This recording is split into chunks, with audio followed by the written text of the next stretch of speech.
ივანიშვილს ნახეთ რა უნდა. სანქციები ან რა მასშტაბი? ივანიშვილს ახლა რა უნდა? ეს კითხვები რჩება მაყურებლისთვის. რატო დააჩქარა ეს პროცესები?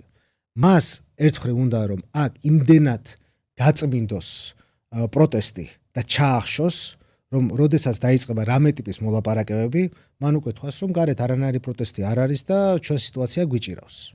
ამიტომ არის მნიშვნელოვანი, რომ ეს პროტესტი არ გაჩერდეს და გაგრძელდეს.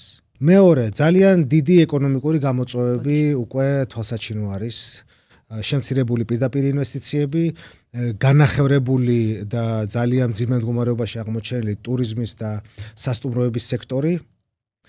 ჯანდაცვის სექტორი მძიმე პროგნოზები, ანუ რეალობას ჯანდაცვის? ასევე. ხო, არ ვიცი ჯანდაცვის სექტორში. პროგნოზები კიდევ, რა თქმა უნდა, თვალსაჩინო. უძრავი ქონების სექტორი, რომელშიც არის უმრავლესობა ქართველი ბიზნესმენი დასაქმებული ამა თუ იმ მიმართულებით, ეს იქნება რაღაც იმ მასალების იმპორტიდან დაწყებული და მშენებლობით და ელექტროტექნიკის იმპორტით დამთავრებული, ყველას შეეტყობა ეს.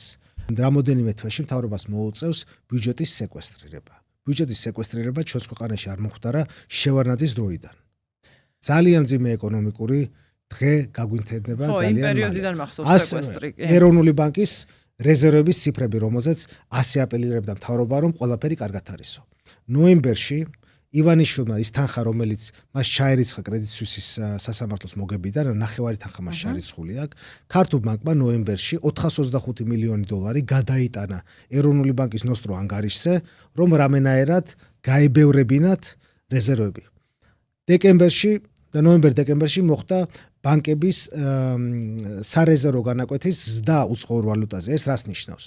20-დან 25%-მდე. 27 ნოემბერს გამოსცა ეგ. კი, ეს ნიშნავს, რომ გავრცელდა ხო ეროვნული ბანკის მიერ. რომ საქართველოს ბანკებს, რაც აქვს დოლარის რეზერვები, მათი 5%-ით მეტი უნდა დადონ ეროვნულ ბანკში.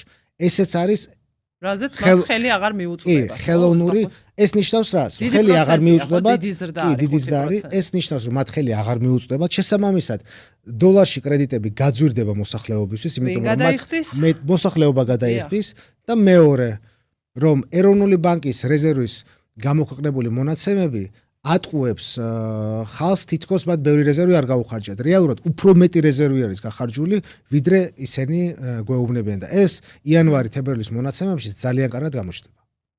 ეს რას ნიშნავს შემდეგ? დაგვიწევენ აუცილებლად საკრედიტო რეიტინგს საერთაშორისო სარეიტინგო აგენტოები, გაძვირდება როგორც ჩვენი კრედიტები, ასევე სახელმწიფო ობლიგაციების პროცენტები. ანუ სახელმწიფოსაც მეტი თანხის გადახდა მოუწევს თავის ესხების მომსახურებაზე.